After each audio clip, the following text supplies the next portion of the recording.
일본이 발칵 뒤집혔습니다. 아랍에미리트가 일본의 긴급 요청을 거부하고 한국을 선택했기 때문입니다. 호르무즈 해협이 봉쇄되면서 원유 확보를 위해 중동까지 날아간 일본. 돈은 2배로 줄 테니 원유만 달라 라며 새치기를 시도했죠. 뭐든지 돈이면 해결된다 라고 확신했기 때문입니다. 하지만 단 3시간 뒤 모든 게 뒤집혔습니다. 이란의 자폭 드론 공격에 일본이 도망칠 때 한국인들이 남아 아랍에미리트를 지켜낸 겁니다. 이에 일본을 형제라고 믿던 아랍에미리트 정부는 큰 충격에 빠졌고 한국에 1,800만 배럴의 원유를 공급하겠다 선언했죠. 도대체 무슨 일이 벌어진 걸까요?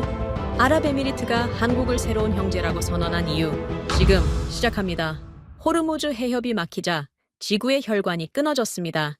전 세계 원유 수송의 대동맥이 멈춘 거예요. 초대형 유조선 수십 척이 엔진을 끄고 바다 위에 섰고 이란의 대함 미사일과 자폭 드론이 그 위를 날아다녔습니다. 해상 보험료는 무려 10배나 폭등했죠. 가장 먼저 쓰러진 건 일본이었습니다. 육아 보조금 75조 원을 태웠는데 장호가 바닥났고 도쿄 거리에는 트럭 기사들의 시위가 연일 터졌어요. 일본 경제산업성 특사라는 자가 엔화 다발을 가방에 쑤셔 넣고 아부다비로 날아왔습니다. 기름을 구걸하러 온 거예요. 안보는 전부 미군한테 떠넘기고 돈으로 줄을 서겠다는 거였죠. 비참했습니다. 하지만 저는 그 비참함을 비웃을 처지가 아니었어요. 일본이 기름 때문에 무너지고 있을 때 기름이 넘쳐나는 우리 UAE는 하늘 때문에 무너지고 있었거든요. 수십억 달러를 쏟아부은 미제 방공 시스템이 이란의 드론대가 몰려오는 순간 접근 거부를 뱉었습니다. 미군이 원격으로 잠근 겁니다. 자기네 대사관 직원 대피가 우선이라면서요? 저는 사이드 알 만수리, UAE 전략방공사령관입니다. 30년이 넘는 세월을 이 나라의 하늘 아래서 보냈어요. 제 책상에는 훈장 대신 요격망이 먹통됐던 날, 부하들의 피 위에서 주워온 드론 파편이 놓여 있습니다. 그 쇳조각을 손바닥에 파이도록 움켜쥐었습니다. 밖에서는 제 나라의 하늘이 뚫리고 있었어요. 3월 초의 그날로 돌아가겠습니다. 귀를 찢는 폭발음이 벙커 전체를 뒤흔들었어요. 천장에서 콘크리트 가루와 흙먼지가 우수수 쏟아졌고 시뻘건 비상등이 미친 듯이 돌아가기 시작했습니다. 매캐한 화약 냄새가 환기구를 타고 밀려왔어요. 숨을 쉴 때마다 목구멍이 따가웠습니다. 저는 관제 콘솔 앞으로 달려갔어요. 레이더 화면을 보는 순간 심장이 멎는 것 같았습니다. 이란발 자폭 드론대가 새까만 점으로 화면을 뒤덮고 있었어요. 10개가 아니었습니다. 20개도 아니었어요. 벌떼처럼 몰려오는 그 검은 점들이 우리 영공을 향해 쏟아지고 있었습니다. 핏대가 목까지 치솟았습니다. 요격 버튼 위로 주먹이 갔어요. 내리쳤습니다. 콘솔이 둔탁하게 울렸습니다. 아무 일도 벌어지지 않았어요. 화면에 뜬 건 발사 확인이 아니었습니다. 접근 거부. 차갑기 짝이 없는 그 4글자가 시뻘건 비상등 아래서 번쩍이고 있었어요. 다시 내리쳤습니다. 또 접근 거부. 3번째, 4번째. 주먹 관절이 까져서 피가 번졌는데도 화면은 꿈쩍을 안 했습니다. 미군 지휘소에서 잠근 거였어요. 자국 대사관 직원들의 피난 경로를 확보하겠다며 우리 요격망의 제어권을 원격으로 아예 틀어막아 버렸습니다.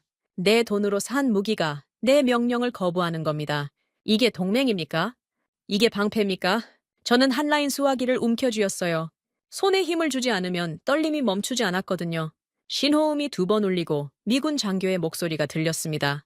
미군 자산이 타격받지 않는 한 요격은 대기하십시오. 현재 대사관 인원 이동 중입니다. 기계였어요. 사람이 아니라 기계가 말하고 있었습니다. 감정이라고는 한 톨도 섞여 있지 않은 그 음성을 듣는 순간 귓속에서 피가 끓는 소리가 들렸습니다. 대기하라고요? 내 나라 하늘 위로 미사일이 쏟아지는데 대기하라고요. 제 부하들이 죽고 있습니다. 당장 잠금을 해제하십시오. 고함을 질렀어요. 수화기를 부서져라 움켜쥐고 외쳤습니다. 돌아온 건 똑같은 말이었어요. 대기하라? 미군 자산 우선. 그리고 뚝 끊겼습니다. 벙커 구석에서 찻잔이 바닥에 깨지는 소리가 났어요. 타리크 외무장관이었습니다. 세빌로에서 맞춘 최고급 정장을 입고도 2 무릎이 후들후들 떨리고 있더군요. 영국제 홍차를 마시던 그 손이 제어가 안 됐던 겁니다. 그런데 이 양반이 떨리는 입술로 내뱉은 말이 걸작이었어요. 미국 심기 건드리지 마십시오. 시스템을 강제로 풀면 경제 제재를 맞습니다. 지금 참으면 워싱턴에서 곧 연락이 올 겁니다. 참으라고요. 하늘이 뚫리고 부하들이 피를 흘리고 정유시설에 불이 붙고 있는데 참으라는 겁니다. 미국 눈치를 보라는 거예요. 저는 타리크의 얼굴을 똑바로 쳐다봤습니다. 벙커 안에서 가장 비싼 옷을 입고 가장 깨끗한 손을 가진 사람이 가장 비겁한 말을 하고 있었어요. 이를 악물었습니다. 이 자리에서 권총을 뽑아도 모자랄 판이었지만 지금은 싸울 때가 아니었어요. 저는 고개를 돌려 CCTV 모니터를 봤습니다.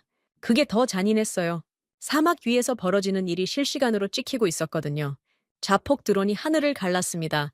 한 대, 두 대, 세 대. 불꽃이 터지고 검은 연기가 피어올랐어요. 패트리어트 포대는 발사관을 하늘로 치켜든 채 그대로 서 있었습니다. 잠겨 있으니까요. 세계 최강이라던 그 방패가 조각상처럼 서서 제 나라가 불타는 걸 구경하고 있었어요. 그리고 그것이 왔습니다. 모니터 오른쪽 끝에서 주황빛 불기둥이 솟아올랐어요. 화면이 하얗게 번쩍였다가 돌아왔을 때 거기 있어야 할 것이 없었습니다. 수천만 배럴의 피 같은 원유가 보관되어 있던 핵심 정유시설이었어요. 거대한 불기둥과 함께 허망하게 잿더미로 변해버렸습니다. 방어 한 번 못 해봤어요.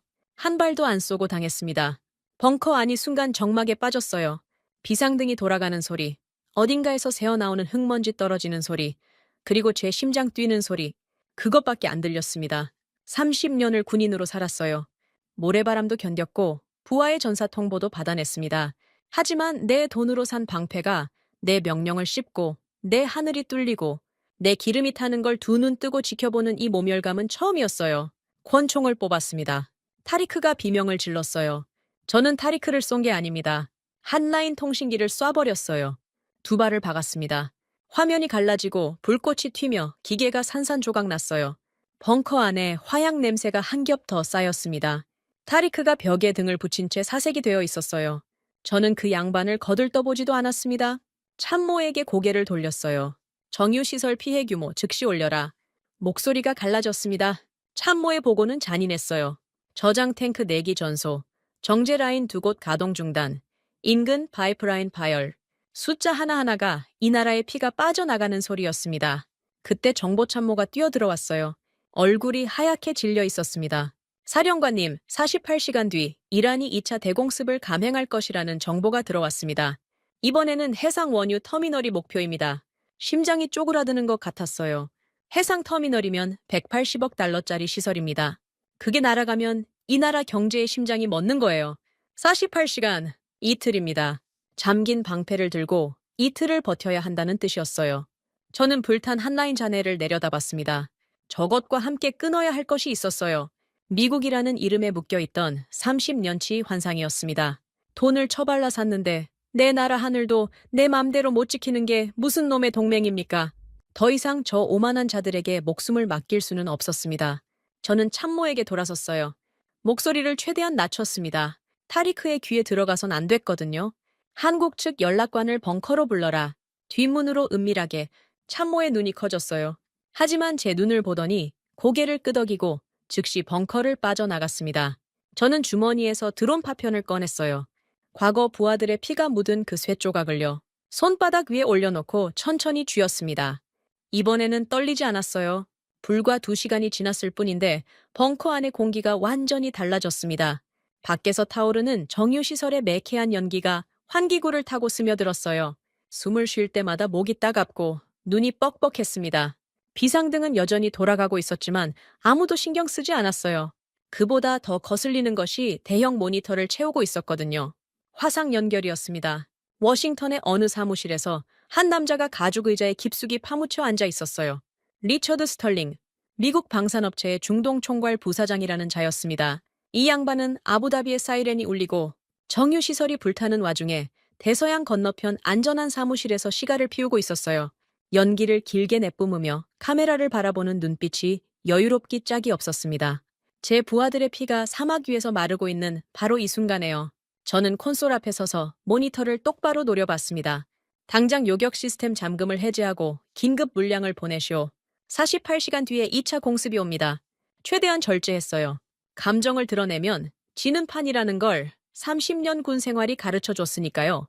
하지만 리처드의 반응을 보는 순간 절제고 뭐고 다 소용없다는 걸 깨달았습니다. 리처드가 시가를 천천히 잿더리에 올려놓으며 입을 열었어요. 사령관, 글로벌 공급망이 엉켜있는 건 아시지 않습니까? 대기표를 뽑으시면 24개월 안에 순서가 돌아올 겁니다. 24개월, 2년입니다. 48시간 뒤에 이 나라의 심장이 날아가는데 2년을 기다리라는 겁니다. 시가 연기를 내뿜으며요. 저는 이를 악물었어요. 관자놀이가 욱신거렸습니다. 2년을 기다리라는 겁니까? 지금 이란 드론이 내일 다시 날아옵니다. 180억 달러짜리 해상 터미널이 표적이에요. 리처드는 눈 하나 깜짝하지 않았습니다. 오히려 모니터 너머에서 서류 한 장을 집어들었어요. 그리고 카메라에 대고 천천히 들어 보였습니다. 그 여유로운 손놀림이 역겨웠어요. 긴급 가동을 원하시면 방법이 있긴 합니다. 프리미엄 30%를 추가로 얹으시고 이 계약서에 서명하시면 됩니다. 향후 10년간 타국 무기 체계를 절대 연동하지 않는다는 독점 조항입니다. 간단하죠. 간단하다고 했습니다. 프리미엄 30%의 10년 독점. 풀어서 말하면 이겁니다. 돈을 더 내고 앞으로 10년간 오직 미국 무기만 쓰고 미국이 잠그면 잠긴 채로 살라는 거예요. 노예 계약서였습니다. 그것도 하늘이 뚫린 나라에 급소를 쥐고 내미는 노예 계약서요. 주먹이 떨렸어요.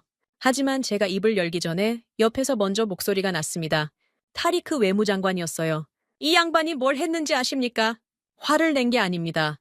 모니터를 향해 허리를 굽힌 거예요. 부사장님, 제발 노여움을 푸십시오. 저희가 성의를 다해 검토하겠습니다. 조금만 시간을 주시면 만족하실 만한 답을 드리겠습니다. 제 귀를 의심했어요. 방금 우리 정유시설이 불탔습니다. 부하들이 피를 흘렸어요. 48시간 뒤에 더 큰 공습이 오는데 이 나라의 외무장관이 가해자한테 허리를 숙이고 있었습니다. 성의를 다하겠다고요. 리처드는 모니터 너머에서 입꼬리를 올렸어요. 그 웃음이 뭘 의미하는지 저는 정확히 알고 있었습니다. 또 먹혔다는 뜻이었죠. 이를 갈았습니다. 하지만 상황은 여기서 더 나빠졌어요. 벙커 철문이 벌컥 열렸습니다. 경호원이 막아서려 했지만 이미 안으로 비집고 들어온 자가 있었어요. 007 가방을 양손으로 꽉 움켜쥔 채 숨을 헐떡이고 있었습니다. 사토 히데오, 일본 경제산업성 특사라는 자였어요. 첫인상부터 처량했습니다. 벙커 에어컨이 빵빵하게 돌아가고 있었는데도 이 양반은 하얀 손수건으로 쉴 새 없이 목덜미를 닦고 있었어요. 식은땀이었습니다. 양쪽 주머니에서 스마트폰 2대가 미친 듯이 울려대고 있었고 화면에는 도쿄에서 오는 독촉 전화, 알림과 폭락하는 립케이 지수가 번갈아 찍히고 있었습니다. 사토가 저를 보더니 고개를 숙이며 말했어요. 만수리 사령관님, 일본 정부를 대표하여 긴급히 요청드립니다. 레이와 석유 위기로 일본이 폭동 직전입니다. 비상용 원유 1,800만 배럴만 넘겨주시면 당장 일본 예산을 털어 엔화를 2배로 쏘겠습니다. 1,800만 배럴의 2배 가격. 숫자는 거창했습니다. 하지만 제가 들은 건 숫자가 아니었어요. 이 나라 하늘이 뚫려서 사람이 죽고 시설이 불타는 판에 일본은 그 불 위에 올라타서 기름을 빼가겠다는 소리였습니다. 사토는 거기서 멈추지 않았어요. 목소리를 낮추며 한마디를 더 보탰습니다. 방어는 미군께 얌전히 맡기시는 게 현명합니다. 괜히 딴 데 기웃거리시면 워싱턴이 불쾌해 합니다. 저희 일본처럼 미군 방패 뒤에 가만히 계시고 기름은 비싸게 저에게 넘기시죠. 미군 방패 뒤에 가만히 있으라고요. 방금 그 방패가 주인을 잠가버렸다는 걸 이자도 알고 있을 겁니다. 일본이야말로 안보를 100% 미군에 무임승차하고도 기름 한 방울 제 힘으로 확보 못하는 꼴이지 않습니까? 그런 주제에 우리한테 가만히 있으라니 관자놀이의 혈관이 뛰는 게 느껴졌어요. 문제는 타리크가 아니었습니다. 오마르 경제장관이었어요. 이 양반이 벙커 한쪽에서 블룸버그 유가창을 띄운 태블릿을 들여다보며 계산기를 두드리기 시작한 겁니다. 화면에 번쩍이는 숫자들을 보는 오마르의 눈빛이 달라지고 있었어요. 저는 그 눈빛을 알아봤습니다. 돈을 세는 눈이었거든요.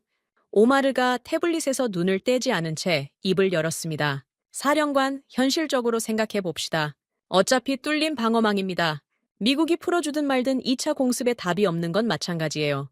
그렇다면 저 일본의 눈먼 돈이라도 받아서 전후 복구 비용과 인플레이션을 막는 게 낫지 않겠습니까? 귀를 의심했어요.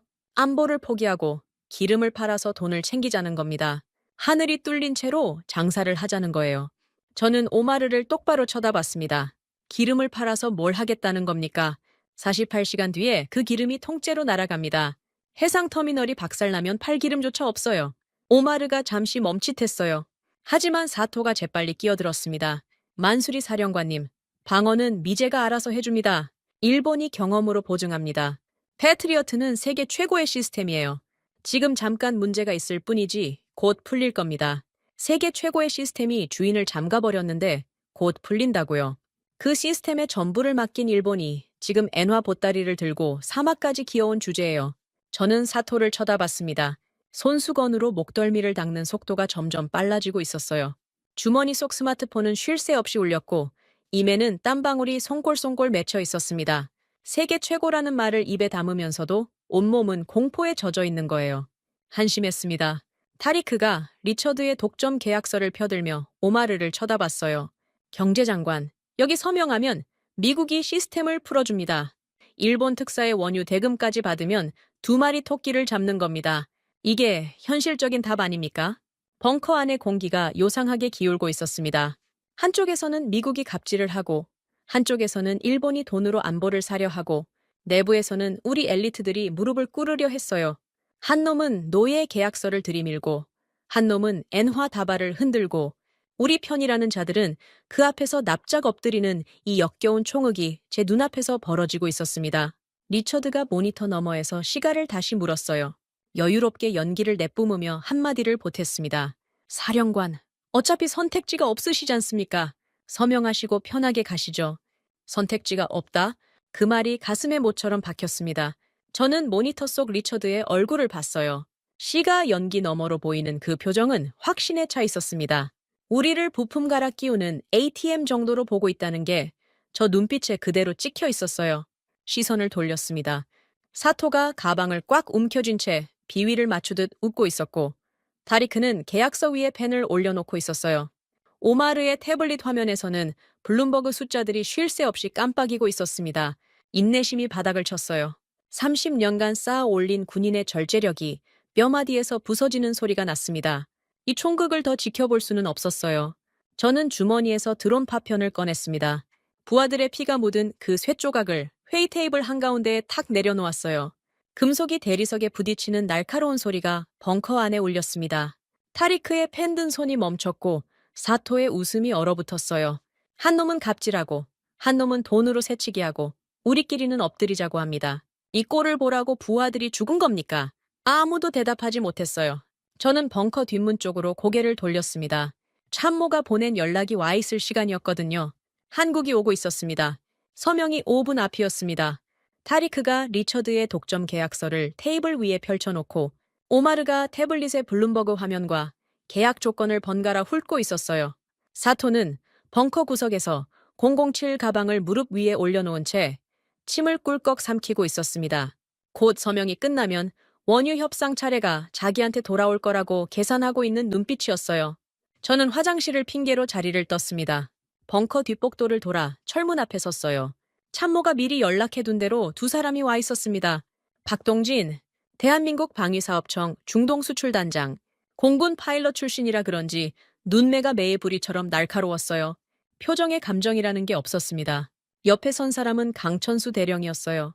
공군 방공유도탄 사령부 현장 지휘관이라는데 첫인상이 장교 같지 않았습니다.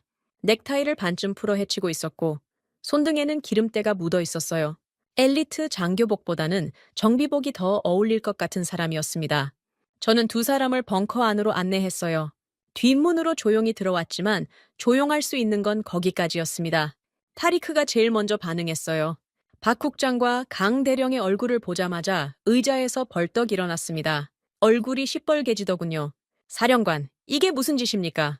미국과의 서명을 코앞에 두고 어디서 아시아산 깡통 무기상을 불러들이는 겁니까? 아시아산 깡통. 타리크의 입에서 그 말이 거침없이 튀어나왔어요. 저는 이를 악물었습니다. 하지만 지금 타리크와 싸울 때가 아니었어요. 박 국장은 그 모욕을 들었을 텐데 눈 하나 깜짝하지 않았습니다. 표정이 처음 봤을 때 그대로였어요. 매의 눈매가 벙커 안을 한 바퀴 훑고 지나갔을 뿐이었습니다. 오마르가 태블릿을 내려놓으며 끼어들었어요. 사령관, 감정적으로 판단하시면 안 됩니다. 검증도 안 된 시스템에 귀중한 국방 예산을 태울 수는 없습니다. 미제는 최소한 수십 년간 검증된 플랫폼이에요. 리스크를 따져야 합니다. 리스크를 따지자는 겁니다. 그 검증된 플랫폼이 몇 시간 전에 주인의 명령을 거부했다는 걸 이 양반도 2눈으로 봤으면서요. 저는 입을 열려다 멈췄어요. 뒤에서 또 다른 목소리가 끼어들었거든요.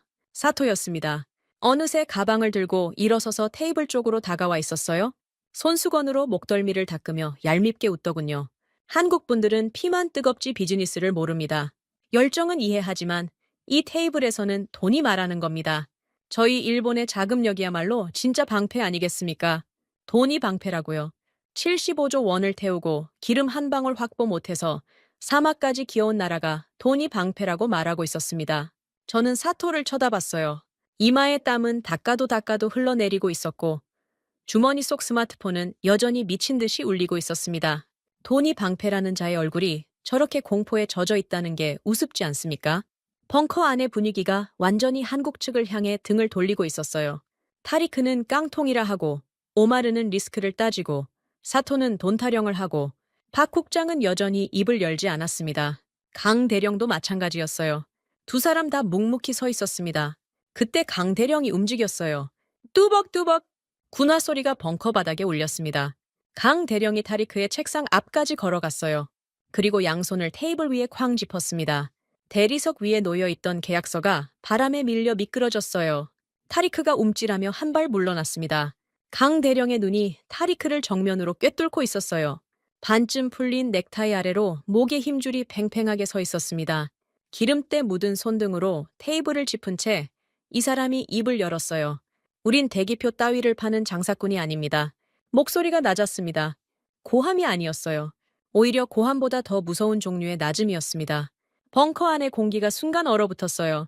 타리크의 입이 반쯤 벌어졌다가 닫혔습니다. 사토의 손수건 든 손이 멈췄어요. 오마르의 태블릿에서 블룸버그 알림이 울렸지만 아무도 거들떠보지 않았습니다. 강 대령이 테이블에서 손을 떼고 한 발 물러섰어요. 그리고 옆으로 시선을 돌렸습니다. 박 국장에게요. 박 국장이 들고 있던 두꺼운 서류 가방의 잠금을 풀었습니다.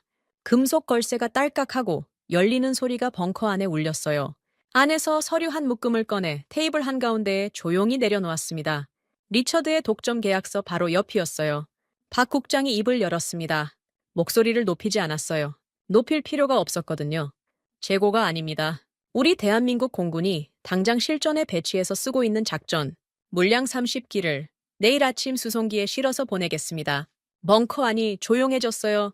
비상등이 돌아가는 윙소리만 남았습니다. 재고가 아니라 작전 물량이라고 했습니다. 창고에 쌓여있는 남는 물건이 아니라 지금 이 순간 한국 공군이 자기네 하늘을 지키는 데 쓰고 있는 미사일을 뽑아서 보내겠다는 거예요. 자기 나라의 방패를 벗어서 남의 나라에 씌워주겠다는 뜻이었습니다. 제 심장이 멈추는 것 같았어요. 24개월 대기를 부르던 미국도 엔화를 2배로 쏘겠다던 일본도 절대 상상 못할 제안이었습니다. 아니, 상상은커녕 발상 자체를 못할 겁니다. 자국의 실전 무기를 빼서 전쟁터에 보내겠다고요. 그게 무슨 의미인지 군인이라면 뼛속까지 알아요. 그 30기가 빠지는 동안 한국의 하늘에 구멍이 뚫린다는 뜻입니다. 자기네 가슴에 난 구멍으로 우리를 살리겠다는 거였어요. 저는 박 국장의 눈을 봤습니다. 매의 눈매 아래 감정 따위는 여전히 보이지 않았어요. 하지만 그 서류를 내려놓은 손가락 끝이 아주 미세하게 떨리고 있었습니다. 저만 알아챘어요. 이 사람도 이 결정의 무게를 온몸으로 감당하고 있다는 뜻이었습니다. 사토의 얼굴이 일그러졌어요. 엔화 2배를 불렀는데 그보다 더 미친 패가 나올 줄은 예상 못한 거죠. 입이 벌어졌다 닫혔다를 반복했습니다. 오마르의 태블릿 든 손이 축 내려갔어요. 블룸버그 숫자 따위가 의미를 잃는 순간이었습니다. 하지만 타리크는 달랐어요. 이 양반은 물러서지 않았습니다. 오히려 한 발 앞으로 나서며 목소리를 높였어요. 말이 좋아 작전 물량이지. 증거가 있습니까? 당신네 물건이 미제보다 낫다는 실전 데이터를 내놓으시오. 비행기에서 내리는 순간 작동이 멈추면 누가 책임집니까? 우리 국민의 목숨이 달린 일인데 감성파리로 결정할 수는 없습니다. 타리크의 논리는 이랬습니다. 감동적인 건 인정하지만 증거가 없다. 실전에서 검증이 안 됐다. 미제는 적어도 수십 년 실적이 있지 않느냐. 얼핏 들으면 맞는 말 같았어요? 오마르가 고개를 끄덕이기 시작했습니다. 사토도 살짝 기운을 되찾은 듯 손수건을 접으며 자세를 바로 했어요. 벙커의 분위기가 다시 기울고 있었습니다. 감동에서 현실로요. 타리크가 쐐기를 박았어요. 증거 없이는 절대 서명할 수 없습니다. 리처드 부사장의 조건이 가혹한 건 사실이지만 최소한 미제는 검증이 끝난 시스템입니다. 이 자리에서 한국 측이 증거를 내놓지 못하면 원래 계약대로 진행합니다. 박 국장이 가만히 서 있었어요. 강 대령도 움직이지 않았습니다. 두 사람 다 반박하지 않았어요. 저는 그게 불안했습니다. 왜 아무 말이 없는 거냐고 묻고 싶었어요. 그때 박 국장이 고개를 살짝 돌려 강 대령을 봤습니다. 말 한마디 없이 눈빛만 교환했어요. 강 대령이 아주 작게 고개를 끄덕였습니다. 그러고는 반쯤 풀린 넥타이를 아예 벗어 주머니에 쑤셔 넣었어요. 마치 여기서부터는 회의실이 아니라 현장이라는 뜻처럼요. 박 국장이 다시 입을 열었습니다. 증거는 증명해 보이겠습니다. 다만 한 가지만 말씀드리죠. 서류 가방 위에 손을 올리며 벙커 안의 모든 사람을 한 번씩 쳐다봤어요. 타리크도, 오마르도, 사토도, 그리고 저도요. 우린 물건을 파는 게 아닙니다. 같이 피 흘릴 자격을 증명하러 온 겁니다. 피 흘릴 자격. 그 한마디가 벙커의 공기를 갈랐어요. 장사꾼의 언어가 아니었습니다. 군인의 언어였어요. 저는 주머니 속 들어온 파편을 만졌습니다. 부하들의 피가 묻은 그 쇠조각이 손바닥 위에서 따뜻해지고 있었어요. 타리크의 입이 열리려다 닫혔습니다. 반박할 말을 찾는 눈빛이었지만 나오지 않았어요. 피 흘릴 자격이라는 말 앞에서 돈 타령과 리스크 계산은 힘을 잃었거든요. 사토가 가방을 더 세게 움켜쥐었습니다. 손가락 마디가 하얗게 질려 있었어요. 엔화 다발이 무색해지는 순간이라는 걸 이 양반도 느끼고 있었을 겁니다. 벙커 밖에서 또 한 번 둔탁한 폭발음이 울렸어요. 벽이 미세하게 흔들렸습니다. 48시간이 줄어들고 있었어요. 하지만 묘하게도 처음으로 그 시간이 두렵지만은 않았습니다. 타리크가 서류를 집어들었습니다. 리처드의 독점 계약서였어요. 펜을 쥔 손이 서명란 위로 갔습니다. 증거 없이는 한 발짝도 못 갑니다. 박 국장, 당신의 열정은 인정하지만 이건 감정으로 결정할 문제가 아닙니다. 미제는 최소한 50년이 넘는 실전 기록이 있어요. 검증 안 된 시스템에 이 나라의 운명을 걸 수는 없습니다. 타리크의 펜촉이 종이에 닿으려는 찰나였어요. 벙커 전체가 찢어졌습니다. 비유가 아닙니다. 진짜로 천장이 갈라지는 것 같은 굉음이 머리 위를 덮쳤어요. 사이렌이 터졌습니다. 한 번도 아니고 두 번도 아니고 쉬지 않고 울려댔어요. 비상등이 다시 미친 듯이 돌기 시작했고 벙커 벽에 걸린 시계가 떨어져 바닥에 산산조각 났습니다. 2차 공습이었어요. 48시간이라더니 그것마저 거짓말이었습니다. 이란이 기습적으로 시간을 앞당긴 겁니다. 관제 장교가 비명에 가까운 목소리로 외쳤어요. 드론 편대 접근. 180억 달러 해상 원유 터미널 방향입니다. 2차 공격파 확인. 180억 달러. 이 나라 경제의 심장이었습니다. 그게 지금 표적이 된 거예요? 레이더 화면을 봤습니다. 또 새까맣게 몰려오고 있었어요. 1차 때와는 규모가 달랐습니다. 더 많았어요.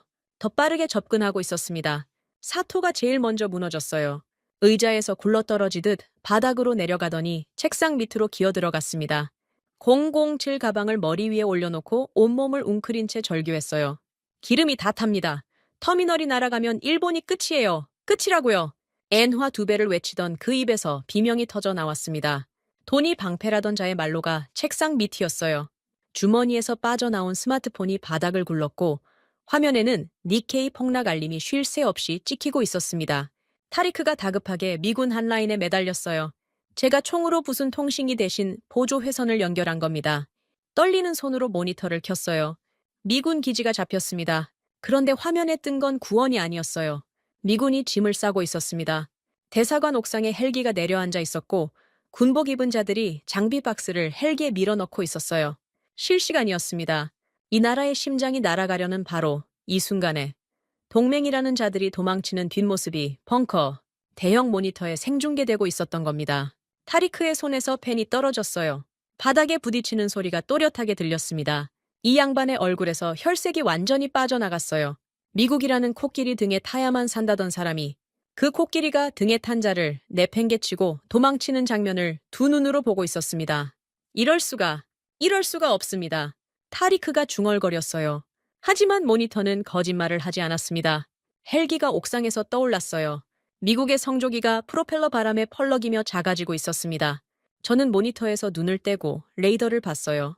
드론대가 터미널까지 도달하는 시간이 분 단위로 줄어들고 있었습니다. 패트리어트는 여전히 잠겨 있었어요. 미군은 도망쳤고요. 해상 터미널 위에는 방패가 없었습니다. 그 순간 강 대령이 움직였어요. 통역관 알리의 무정의를 잡아챘습니다. 알리가 놀라서 눈이 커졌지만 강 대령의 눈빛을 보고는 즉시 손을 놓았어요. 강 대령이 무정의를 귀에 가져다 댔습니다. 천궁포대 응답하라. 사막 외곽이었어요. 시험 가동 중이라며 구석에 버려지듯 배치되어 있던 천궁포대에 직접 연결한 겁니다. 무정이 너머로 거친 잡음이 섞인 한국어가 들려왔습니다. 포대 준비 완료. 발사 대기 중입니다. 강 대령의 목에 힘줄이 섰어요. 반쯤 풀린 셔츠 칼라 아래로 땀줄기가 흘러내렸습니다. 이 사람이 지금 하려는 건 시험 가동 중인 장비로 실전 요격을 하겠다는 겁니다. 검증이 안 됐다고 타리크가 외쳤던 바로 그 시스템으로요. 실패하면 끝이었어요. 터미널이 날아가고 한국의 신뢰도 날아가고 모든 게 끝나는 거였습니다. 강 대령이 저를 봤어요. 승인을 구하는 눈빛이었습니다. 타국의 영공에서 무기를 발사하려면 이 나라 사령관의 허가가 있어야 하니까요. 30년 군인 인생에서 가장 긴 1초였습니다. 레이더 화면에 검은 점들이 다가오고 있었고 모니터에서는 미군 헬기가 멀어지고 있었어요. 패트리어트는 잠겨 있었고 타리크는 사색이 되어 있었습니다. 책상 밑에서 사토의 울음소리가 새어나왔어요. 고개를 끄덕였습니다. 강 대령이 무정의에 대고 외쳤어요. 발사! 벙커가 흔들렸습니다. 사막 한가운데서 굉음이 터졌어요. 모니터를 봤습니다. 사막 외곽 포대에서 태극 마크를 단 미사일들이 솟아오르고 있었어요. 하나, 둘, 셋. 맹렬하게 밤하늘을 갈랐습니다. 흰 연기 꼬리가 어둠 속에서 길게 늘어졌어요. 레이더 화면을 노려봤습니다. 숨이 멎었어요. 천궁의 궤적과 드론대의 궤적이 화면 위에서 교차하고 있었습니다. 점과 점이 다가가고 있었어요. 1코, 2코, 3코. 첫 번째가 맞았습니다. 레이더 위에서 검은 점 하나가 사라졌어요. 그리고 두 번째, 세 번째, 네 번째. 연쇄적으로 점들이 꺼지기 시작했습니다. CCTV 모니터에서는 밤하늘에 주황빛 불꽃이 연달아 터졌어요. 자폭 드론들이 공중에서 분해되며 잔해를 쏟아냈습니다. 불타는 파편이 바다 위로 비처럼 쏟아졌어요. 한 발도 빗나가지 않았습니다. 미제 패트리어트가 놓친 자폭 드론들을 구석에 버려져 있던 천군기, 단 한 발의 오차도 없이 박살내고 있었어요. 밤하늘 전체가 불꽃으로 수놓아졌습니다. 처참한 밤이 아니라 통쾌한 불꽃놀이였어요. 해상 터미널은 단 한 곳도 긁히지 않았습니다. 180억 달러짜리 시설이 고스란히 살아남았어요. 바다 위에는 적의 잔해만 불타며 가라앉고 있었습니다. 벙커 안에서 아무도 말을 못했어요. 사이렌이 멈추고 비상등이 느리게 돌아가고 레이더 화면 위의 검은 점들이 전부 사라진 그 순간에도 침묵이 이어졌습니다. 너무 완벽해서 믿기지 않았던 거예요. 그 침묵을 깨뜨린 건 벙커 철문이었습니다. 쾅! 누군가가 문을 걷어찬 거예요. 모두의 고개가 돌아갔습니다. 하산 오바이드 하사가 서 있었어요. 작업복이 땀에 흠뻑 젖어 있었고 머리카락이 이마에 달라붙어 있었습니다. 숨을 거칠게 몰아쉬고 있었어요. 방공관제센터에서 전력 질주로 달려온 게 분명했습니다. 하산의 손에 구형 태블릿이 들려 있었어요. 액정에 금이가 있었습니다. 하지만 그 금간 화면 위에서 새빨간 숫자가 미친 듯이 깜빡이고 있었어요. 하산이 태블릿을 치켜들었습니다. 성공률 96%, 천궁이 해상 터미널을 완벽하게 지켜냈습니다. 태블릿을 타리크의 코앞에 들이밀었어요. 실전 작전 로그가 빼곡하게 찍혀 있었습니다. 발사 시각, 요격 좌표, 명중 확인, 전부 새빨간 글씨로 박혀 있었어요. 검증이 안 됐다던 시스템의 검증이 실전으로 끝난 겁니다. 타리크가 한 발 물러섰어요. 태블릿의 빨간 숫자가 얼굴 위에 반사되고 있었습니다. 입을 벌렸다 닫았습니다. 아시아산 깡통이라고 외쳤던 그 입에서 아무 말도 나오지 않았어요. 오마르 경제장관이 태블릿을 빼앗다시피 가져갔습니다. 화면을 뚫어져라 봤어요. 그러더니 자기 태블릿을 꺼내서 숫자를 나란히 놓기 시작했어요. 한쪽에는 터미널이 파괴됐을 경우의 예상 피해액 180억 달러, 반대쪽에는 천궁 요격탄의 발당 비용 150만 달러. 두 숫자를 번갈아 보던 오마르의 손이 떨리기 시작했습니다. 안경을 벗어 테이블 위에 던졌어요. 렌즈가 대리석에 부딪혀 미끄러지는 소리가 났습니다. 180억 달러를 150만 달러로 지켜낸 겁니다. 블룸버그 화면을 종일 들여다보던 이 양반의 머릿속에서 리스크 계산이 근본부터 뒤집어진 순간이었어요. 저는 강 대령을 봤습니다. 무정의를 아직 쥐고 있었어요. 셔츠가 땀에 젖어 등에 달라붙어 있었습니다. 하지만 표정은 담담했어요. 환호하지 않았습니다. 박 국장도 마찬가지였어요. 두 사람 다 일을 끝낸 사람의 얼굴이었습니다. 축제가 아니라 과업이었다는 듯이요. 책상 밑에서 사토의 얼굴이 삐죽 나왔어요. 두 눈이 벌겋게 충혈되어 있었습니다. 바닥에 흩어진 손수건과 스마트폰 사이에서 기어나오는 꼴이 처참했어요. 돈이 방패라던 자의 방패는 책상 밑이었고 깡통이라 불린 한국의 방패는 밤하늘에서 불을 뿜고 있었습니다. 저는 주머니에서 드론 파편을 꺼냈어요. 부하들의 피가 묻은 그 쇠 조각을 손바닥 위에 올려놓았습니다. 처음으로 그 무게가 가벼워진 것 같았어요. 밖에서는 바다 위에 적의 잔해가 불타며 가라앉고 있었고 이 나라의 심장은 멀쩡하게 뛰고 있었습니다. 강 대령이 무정의를 내려놓으며 저를 봤어요. 고개를 아주 작게 끄덕였습니다. 저도 끄덕였어요. 말이 필요 없었습니다. 군인과 군인 사이에 말 따위는 필요 없는 순간이 있거든요. 타리크의 발밑에 떨어진 펜이 보였어요. 리처드의 독점 계약서 위에 서명할 뻔했던 그 펜이요. 이제 그 종이는 의미를 잃었습니다. 밤하늘의 불꽃이 그 계약서 위에 줄을 그어버렸거든요. 벙커 안의 환호가 채 가라앉기도 전이었습니다. 철문이 안쪽으로 벌컥 열리더니 군홧발 소리가 바닥을 쿵쿵 울렸어요. 경호원 2명이 막아섰지만 밀려났습니다. 들어온 건 토마스 그랜섬, 주 UAE 미국 대사였어요. 얼굴이 시뻘갰더군요. 핏줄이 관자놀이에서 뛰고 있었고 넥타이가 반쯤 돌아가 있었습니다. 아까 모니터에서 본 헬기, 그 헬기로 대사관 직원들을 빼돌려놓고 직접 벙커로 뛰어온 거였어요. 도망칠 건 도망치고 겁박하러 온 겁니다. 토마스가 벙커 한가운데 서서 저를 정면으로 쏘아봤습니다. 만수리 사령관? 방금 무슨 짓을 한 겁니까? 미국의 승인 없이 비인가 무기 체계를 가동시켰어요. 이건 양국 방위 협정 위반입니다. 목소리가 벙커 벽에 부딪혀 울렸어요. 위반이라고 했습니다. 자기네가 방패를 잠가놓고 도망쳤으면서 살아남은 쪽이 위반이라는 겁니다. 저는 이를 악물었어요. 하지만 토마스는 거기서 멈추지 않았습니다. 한국 시스템을 즉각 철거하지 않으면 군사 위성 정보를 끊겠습니다. 패트리어트 정비 인력도 전원 철수시킵니다. 48시간 내로요. 위성 정보 차단에 정비 인력 철수. 풀어서 말하면 이겁니다. 기존 방공망까지 완전히 무력화시켜서 벌거벗은 채로 내버려 두겠다는 거예요. 우리가 살아남은 게 배 아팠던 겁니다. 자기네 물건이 못한 걸 한국이 해냈으니까요. 타리크의 얼굴이 백지장이 됐어요. 아까 천궁의 불꽃 앞에서 말문이 막혔던 이 양반이 다시 살아났습니다. 제 팔을 붙잡더군요. 사령관, 제발 미국에 사과합시다. 시험 가동 중 우발적으로 발사된 거라고 해명하면 됩니다.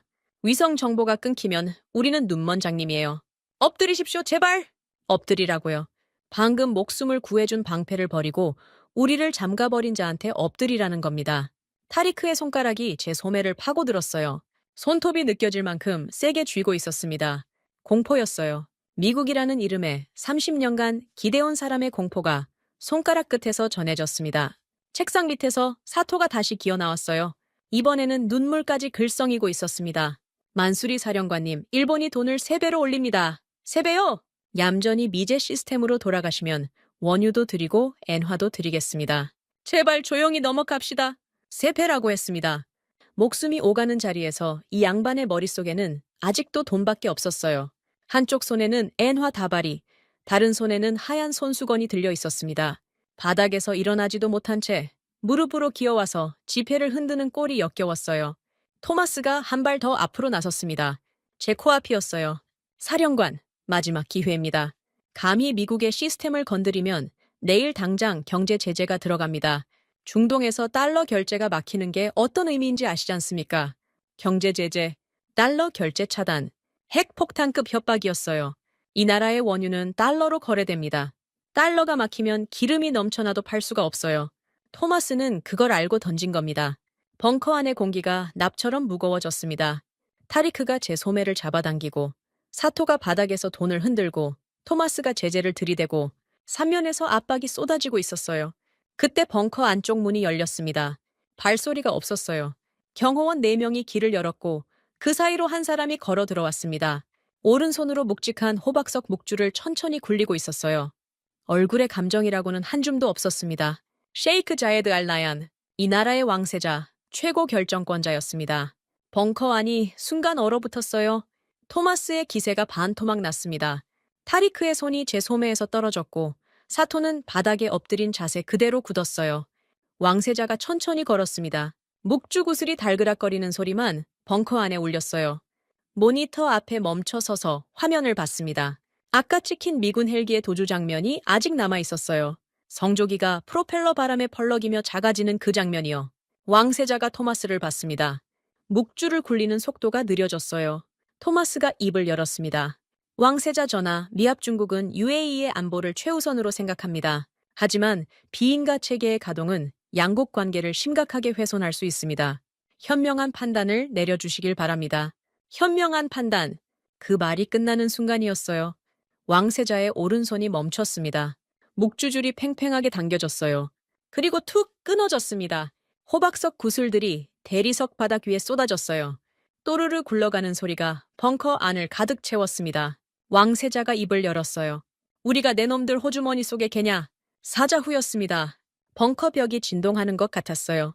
감정을 절대 얼굴에 드러내지 않는다는 이 나라의 지배자가 평생 한 번 쥐어짜듯 토해낸 분노였습니다. 토마스가 한 발 물러섰어요. 얼굴에서 핏기가 빠져나갔습니다. 왕세자가 한 발 앞으로 나섰어요. 방패를 잠그고 도망쳤으면서 위반을 따진다고? 제재? 달러? 좋다. 끊어봐라. 그 달러가 필요 없는 나라들이 줄을 서서 우리 기름을 사갈 것이다. 토마스의 입이 벌어졌다 닫혔어요. 반박할 말을 찾고 있었지만 찾지 못했습니다. 왕세자의 눈빛이 불을 품고 있었거든요. 30년 넘게 중동의 지배자로 군림한 사람의 분노 앞에서 대사 따위의 엄포는 종잇장이었어요. 왕세자가 고개를 돌렸습니다. 오마르 경제장관을 봤어요. 오마르가 자세를 바로잡았습니다. 안경을 아까 벗어 던져서 얼굴이 맨눈이었어요. 그 맨눈으로 왕세자를 똑바로 봤습니다. 오마르가 사토의 가방을 발로 걷어찼어요. 가방이 바닥을 미끄러지며 사토의 무릎 앞에 부딪혔습니다. 안에서 엔화 다발이 흘러나왔어요. 가짜 돈으로 안보를 살 순 없습니다. 국방 예산 통제권은 전액 한국에 풉니다. 리스크를 따지던 양반의 입에서 그 말이 나왔어요. 블룸버그 숫자를 종일 들여다보던 사람이 180억, 달러를 150만 달러로 지켜낸 현실 앞에서 계산을 끝낸 겁니다. 저는 사토를 봤어요. 무릎 앞에 흩어진 엔화 다발을 멍하니 내려다보고 있었습니다. 75조 원을 태우고 엔화를 3배로 불렀는데 돈다발이 발길에 차여 바닥을 구르고 있었어요. 더 볼 필요가 없었습니다. 사토의 멱살을 잡았어요. 제 손으로 직접 잡았습니다. 셔츠가 구겨지며 단추가 하나 떨어져 나갔어요. 사토가 비명을 질렀지만 멈추지 않았습니다. 벙커 밖으로 끌고 나가 복도에 내동댕이 쳤어요. 사토가 바닥에 넘어지며 손수건이 허공에 날렸습니다. 돈보따리 들고 기어와서 이 나라 안보를 사겠다고? 다시는 이 문턱을 넘지 마시오. 사토의 입에서 말이 나오지 않았어요. 바닥에 주저앉은 채 벌어진 입으로 숨만 헐떡였습니다. 복도 끝으로 던져진 가방에서 흘러나온 엔화가 바닥에 흩뿌려져 있었어요. 벙커로 돌아왔습니다. 박 국장이 테이블 위에 서류를 펼쳐놓고 있었어요. 천궁 이 전면 도입 및 작전 통제권 전환. 서류 상단에 박힌 글자가 눈에 들어왔습니다. 저는 펜을 집어들었어요. 아까 타리크가 리처드의 계약서에 서명하려다 떨어뜨린 바로 그 펜이었습니다. 같은 펜으로 다른 종이에 사인을 갈겼어요. 획이 굵게 파였습니다. 30년치 굴욕을 한 글자에 쏟아부은 것 같았어요. 강 대령이 위성 전화를 꺼내 들었습니다. 버튼을 누르고 수화기를 귀에 댔어요. 짧고 단단한 목소리가 벙커 안에 울렸습니다. 작전 개시, 중동의 하늘을 열어라. 대구 기지로 향하는 명령이었어요. 수천 킬로미터 떨어진 한국의 활주로에서 이 사막의 하늘까지 보이지 않는 선이 하나 그어지는 순간이었습니다. 저는 주머니에서 드론 파편을 꺼냈어요. 이번에는 테이블 위가 아니라 가슴 주머니에 넣었습니다. 심장 위에요. 부하들의 피가 묻은 이 쇠조각이 가장 가까이 있어야 할 자리가 거기였거든요. 작전 개시. 강 대령이 내뱉은 그 세 글자가 수천 킬로미터를 날아갔습니다. 대구 기지의 새벽이었어요. 한국 시각으로 오전 4시. 활주로에 비상등이 켜지고 경납고 셔터가 올라가는 쇳소리가 기지 전체를 뒤흔들었습니다. 저는 벙커 모니터로 그 장면을 봤어요. 한국 측이 실시간 영상을 공유해 준 겁니다. 박 국장이 조용히 옆에 서서 화면을 가리켰어요. 지금부터 보시는 게 우리가 말한 작전 물량입니다. 아스팔트 위에 땀에 젖은 공군 장병들이 쏟아져 나오고 있었어요. 새벽 4시인데 잠이 덜 깬 얼굴이 하나도 없었습니다. 전부 이를 악문 표정이었어요. 실전 배치된 천궁 미사일의 결박을 풀기 시작했습니다. 렌치가 돌아가는 소리, 유압 장치가 내려가는 소리, 지휘관의 고함 소리가 뒤엉켜 들렸어요. 제가 놓칠 뻔한 장면이 있었습니다. 결박이 풀리는 미사일 발사대 옆에 한국 공군 조종사 한 명이 서 있었어요. 자기 기지에서 자기 하늘을 지키던 무기가 트럭에 실리는 걸 지켜보고 있었습니다. 얼굴이 보였어요. 이를 악물고 있었지만 주먹이 떨리고 있었습니다. 자기 방패가 빠져나가는 거니까요. 그 구멍은 그 조종사가 맨몸으로 메워야 합니다. 가슴이 뜨거워졌어요. 이게 박 국장이 말한 피 흘릴 자격이었습니다. 자기 가슴에 구멍을 내서 남의 가슴을 막아주는 거요. 돈을 3배로 부른다고 살 수 있는 게 아니었어요. 24개월 대기표를 뽑는다고 줄 서서 받을 수 있는 것도 아니었습니다. 이건 오직 피로만 증명되는 종류의 것이었어요. 모니터 속 대구 기지의 아스팔트가 바빠지고 있었습니다. C-11 수송기 6대가 활주로에 나란히 서 있었어요. 거대한 동체의 화물 램프가 입을 벌리고 미사일 발사대를 삼키기 시작했습니다. 장병들이 트럭과 수송기 사이를 뛰어다녔어요. 고함이 끊이지 않았습니다. 1시간이 지나자 6대의 수송기가 모두 화물을 집어삼켰어요. 램프가 올라가고 엔진이 돌아가고 활주로 끝에서 불빛이 번쩍이더니 첫 번째 수송기가 하늘로 치솟았습니다. 두 번째, 세 번째, 연합함대처럼 줄지어 이륙했어요. 민항기들의 항로를 강제로 비켜쓰며 하늘을 찢었습니다. 태극마크를 단 거대한 쇳덩어리들이 사막을 향해 날아가고 있었어요. 박 국장이 조용히 말했습니다. 비행시간 8시간입니다. 도착 즉시 배치에 들어갑니다. 8시간. 3차 공습까지 남은 시간에서 8시간을 빼면 현장에서 시스템을 세우고 전력화까지 끝내야 하는 시간이 고작 10몇 시간이었어요. 상식적으로 불가능한 시간이었습니다. 하지만 박 국장의 표정에는 불안이라는 게 없었어요. 8시간이 지났습니다. 아부다비 공항에 착륙 허가가 떨어졌어요. 공습 잔해가 아직 타오르고 있는 활주로였습니다. 검은 그을음이 아스팔트를 뒤덮고 있었고 구급차 사이렌이 멀리서 울렸어요. 그 위로 C-17의 거대한 동체가 굉음을 내며 내려앉았습니다. 바퀴가 아스팔트에 닿는 순간 검은 연기가 피어올랐어요. 두 번째, 세 번째, 네 번째, 연달아 착륙했습니다. 태극마크가 아부다비의 흐린 하늘 아래서 선명하게 빛났어요. 화물 램프가 열리자마자 강 대령이 제일 먼저 뛰어내렸습니다. 넥타이는 진작 벗어 던졌고 셔츠 소매를 팔꿈치까지 걷어올린 상태였어요. 트럭 위로 올라가 미사일 발사대의 고정장치를 직접 풀기 시작했습니다. 사막의 폭염이 쏟아지고 있었어요. 착륙한 지 3분도 안 돼서 이 사람의 셔츠가 땀으로 흠뻑 젖었습니다. 내려, 빨리 내려, 시간 없다. 강대령의 고함이 활주로에 울렸어요. 한국 장병들이 수송기에서 쏟아져 나왔습니다. 기름때 묻은 작업복 차림이었어요. 엘리트 장교의 정장이 아니라 현장 기술자의 옷을 입고 전쟁터에 온 거였습니다. 미군 기술자 서너 명이 활주로 가장자리에 서서 팔짱을 끼고 지켜보고 있었어요. 한 놈이 비웃듯이 말했습니다. 우리 시스템 락은 절대 못 뚫는다. 구경이나 하지. 기존 방공 네트워크에 걸린 미군의 전자 잠금 장치를 말하는 거였어요. 천궁을 배치해도 기존 레이더망과 연동이 안 되면 반쪽짜리라는 뜻이었습니다. 미군 기술자의 입꼬리가 올라가 있었어요. 저건 자신감이 아니라 오만함이었습니다. 자기네가 깔아놓은 족쇄가 절대 풀리지 않을 거라는 확신에서 나오는 웃음이었어요. 한국 엔지니어들이 장비를 펼쳤습니다. 노트북과 케이블 다발, 분석 장비를 활주로 바닥에 늘어놓고 작업에 들어갔어요. 아무도 미군 기술자를 쳐다보지 않았습니다. 쳐다볼 시간이 없었거든요. 키보드를 두드리는 손이 미친 듯이 빨랐어요. 3시간이었습니다. 단 3시간 만에 한국 엔지니어들이 미군의 전자잠금을 우회해버렸어요. 뚫은 게 아니라 우회한 겁니다. 미군 시스템을 건드리지 않고 독립된 한국형 레이더망을 구축해서 천궁 포대를 100% 자체 네트워크로 돌린 거였어요. 팔짱 끼고 구경하던 미군 기술자의 웃음이 사라졌습니다. 입이 벌어진 채 모니터를 응시하고 있었어요. 콧대 높은 서방의 잠금 따위는 종이장이었습니다. 강 대령은 배치 현장을 떠나지 않았어요. 트럭 위에서 내려오질 않았습니다. UAE 병사들이 미사일을 옮기는 동선을 직접 잡아주고 있었어요. 발이 느린 병사의 멱살을 잡아 끌어당기며 위치를 바로잡았습니다. 말이 안 통했어요. 하지만 그때 통역관 알리가 뛰어왔습니다. 빨리빨리! 당겨! 더 당겨! 알리가 강 대령의 거친 한국어를 그대로 아랍어로 바꿨어요.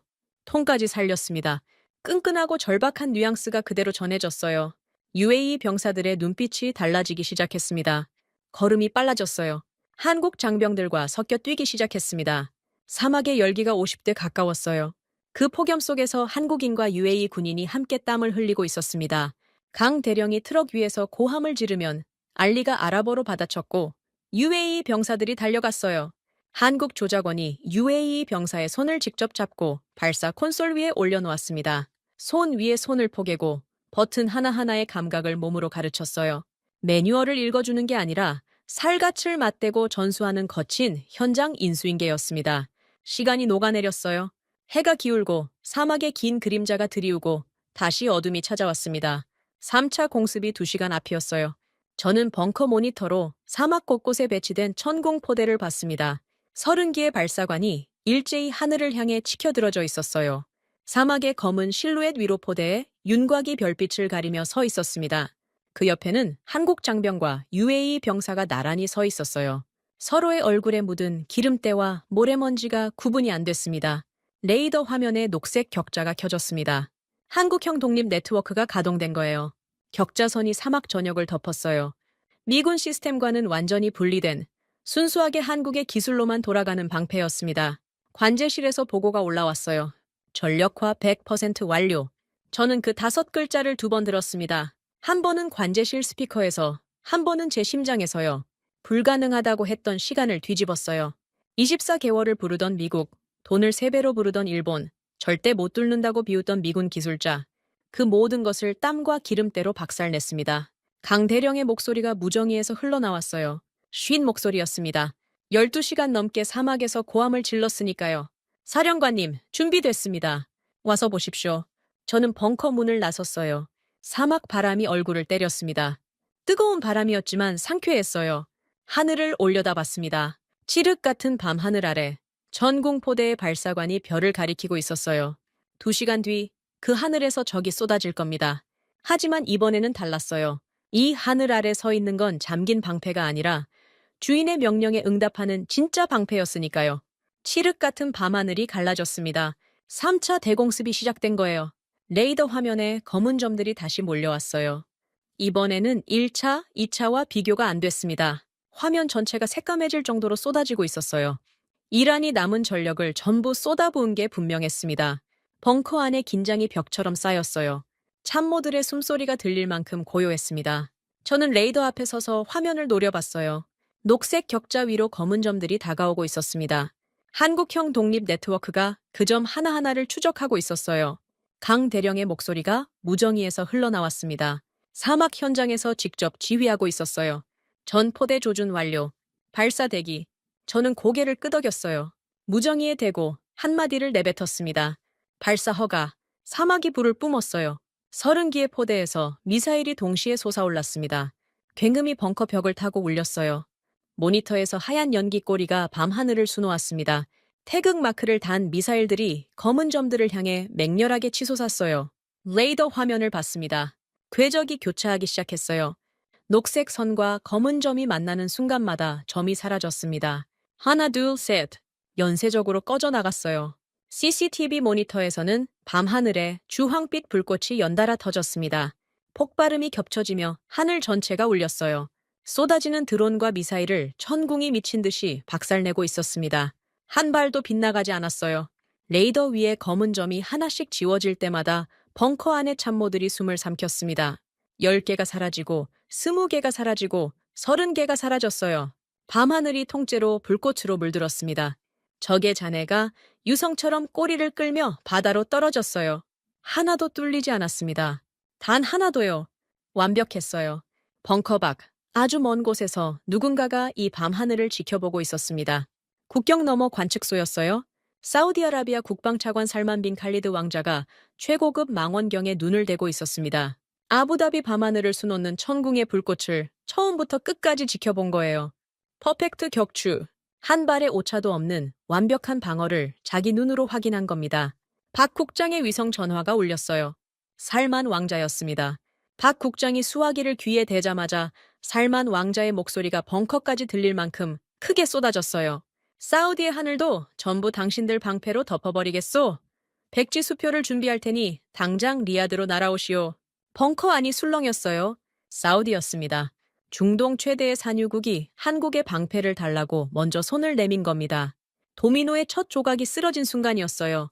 아부다비 하늘에서 증명된 불꽃이 국경을 넘어 사우디까지 닿은 겁니다. 왕세자가 벙커 안으로 다시 걸어 들어왔어요. 아까 끊어진 묵주 대신 2손이 비어 있었습니다. 하지만 표정이 달랐어요. 분노가 아니었습니다. 확신이었어요. 이 나라의 최고 결정권자가 무엇을 할지 이미 정한 얼굴이었습니다. 왕세자가 저를 봤어요. 그리고 강 대령을 봤습니다. 땀에 젖고 기름때가 묻은 셔츠 차림의 강 대령을요. 왕세자가 천천히 다가가 강 대령의 가슴에 손을 올렸어요. 그리고 제 가슴에도 손을 올렸습니다. 두 군인의 가슴 위에 왕세자의 손이 차례로 닿았어요. 오늘 이 하늘을 지킨 두 사람에게 이 나라 최고 등급의 훈장을 내린다. 강 대령의 눈이 살짝 커졌어요. 하지만 금방 원래대로 돌아왔습니다. 고개를 숙여 예를 갖췄어요. 저도 고개를 숙였습니다. 훈장이 중요한 게 아니었어요. 왕세자의 손바닥에서 전해지는 온기가 중요했습니다. 그건 신뢰였거든요. 왕세자가 고개를 돌렸어요. 참모들을 한번 쭉 훑더니 입을 열었습니다. 비상 원유 1,800만 배럴을 한국 국적선 6척에 최우선으로 채워라. 영순위 배정이다. 세계 어느 나라보다 먼저 한국의 비축 창고를 채운다. 영순위, 세계에서 가장 먼저라는 뜻이었어요. 호르무즈가 막혀 전 세계가 기름에 목이 마른 이 판국에 한국에게 제일 먼저 기름을 주겠다는 겁니다. 엔화를 3배로 불러도 줄 서지 못했던 그 기름을요. 오마르 경제장관이 환호성을 질렀어요. 블룸버그 화면만 들여다보던 양반이 태블릿을 테이블 위에 내려놓으며 두 주먹을 불끈 쥐었습니다. 숫자쟁이가 숫자를 넘어선 순간이었어요. 벙커 모니터에 항구 CCTV가 잡혔습니다. 아부다비 항구에 대기하고 있던 한국 국적 초대형 유조선 6척이었어요. 거대한 선체에 태극기가 펄럭이고 있었습니다. 호르무즈가 막혀 꼼짝 못하고 서 있던 그 배들이 이제 검은 황금을 싣기 시작했어요. 송유관이 연결되고 펌프가 돌아가는 소리가 모니터 너머에서 들렸습니다. 항구 구석이 보였어요. 사토가 서 있었습니다. 아까 벙커에서 내동댕이 쳐진 뒤로 거기까지 기어간 모양이었어요. 양복은 구겨질 대로 구겨졌고 넥타이는 풀어져 있었습니다. 텅 빈 기름통 하나를 끌어안고 서서 한국 유조선의 기름이 채워지는 걸 지켜보고 있었어요. 사토의 입이 벌어졌어요. 바람 빠진 목소리가 흘러나왔습니다. 우리가 돈을 2배나 불렀는데 3배까지 올렸는데 2배를 불렀습니다. 3배를 올렸습니다. 75조 원을 태웠습니다. 그런데도 한 방울도 못 받았어요.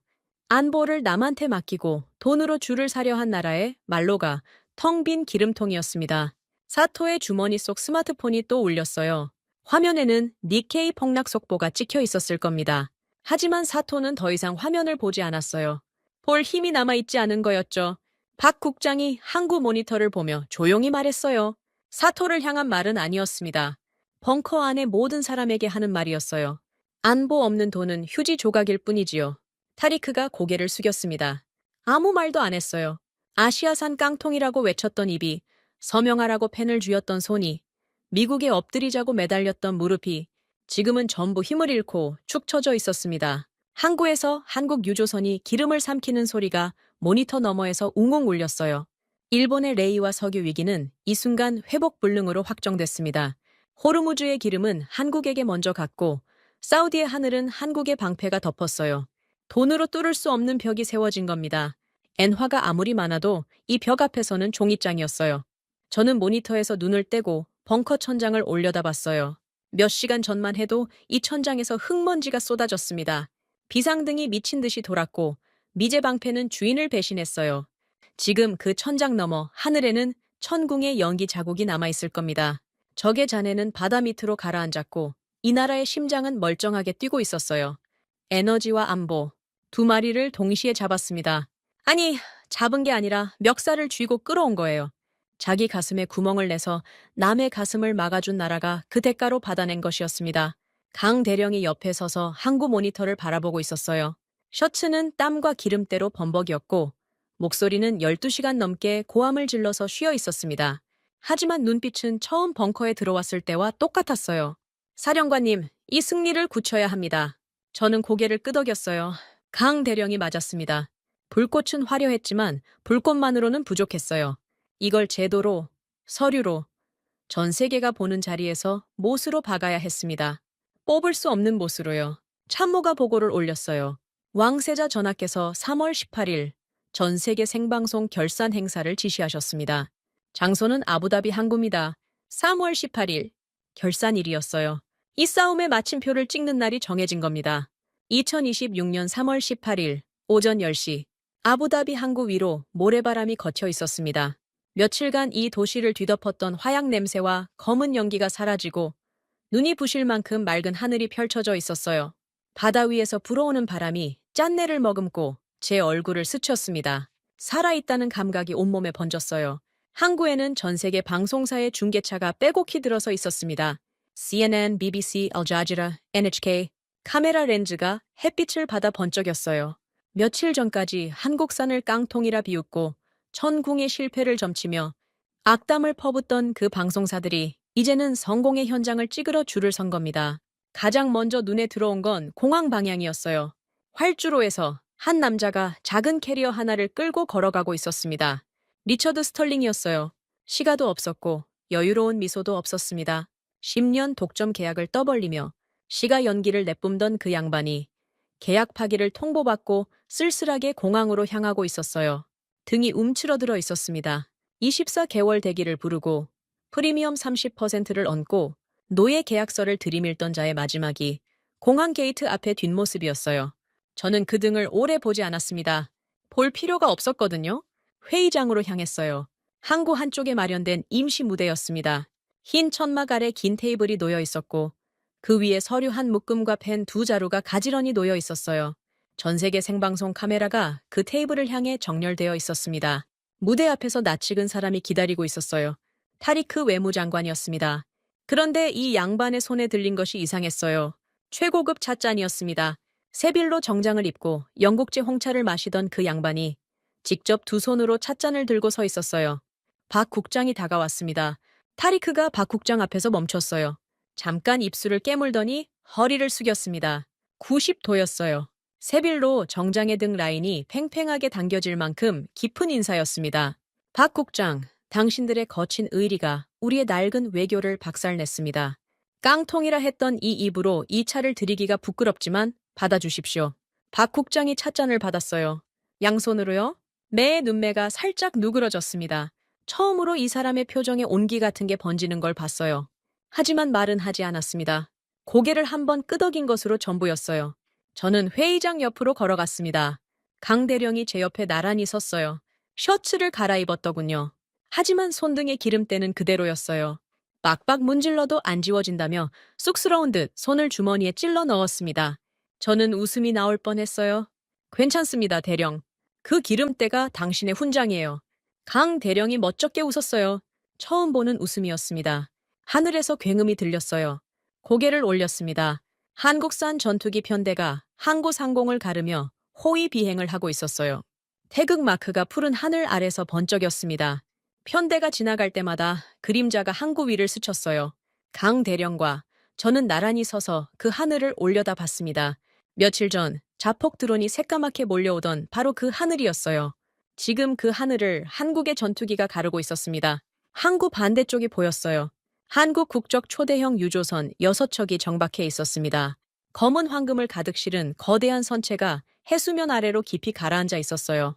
만재였습니다. 1800만 배럴의 원유가 선체 안에서 출렁이고 있었어요.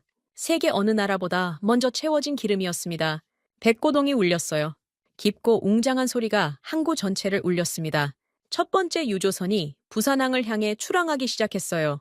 거대한 선체가 천천히 돌아서며 항구를 벗어났습니다. 두 번째가 뒤를 따랐어요. 세 번째, 네 번째. 유조선들이 줄지어 바다로 나갔습니다. 백고동 소리가 겹쳐지며 아부다비 항구를 가득 채웠어요. 그 백고동 소리 아래에서 라디오가 흘러나왔습니다. 항구 구석에 주저앉아 있는 사토의 등 뒤에서요. 라디오 뉴스였어요. 일본어 아나운서의 목소리가 떨리고 있었습니다. 일본 내각 총사퇴, 니스케이 대폭락, 레이와 석유 위기 회복 불능. 한 문장 한 문장이 사토의 등을 때리고 있었어요. 사토가 텅 빈 기름통을 끌어안고 있었습니다. 아까 벙커에서 끌려 나온 뒤로 양복은 구겨질 대로 구겨졌고 손수건은 어디서 잃어버렸는지 보이지 않았어요. 한국 유조선이 하나씩 출항할 때마다 사토의 어깨가 떨렸습니다. 울고 있는 건지 모르겠어요. 확인하지 않았습니다. 확인할 필요도 없었어요. 박 국장이 항구 쪽을 걸어가다 사토의 앞을 지나쳤어요. 멈추지 않았습니다. 하지만 지나치면서 한마디를 남겼어요. 안보 없는 돈은 휴지 조각일 뿐이지요. 사토의 고개가 떨어졌습니다.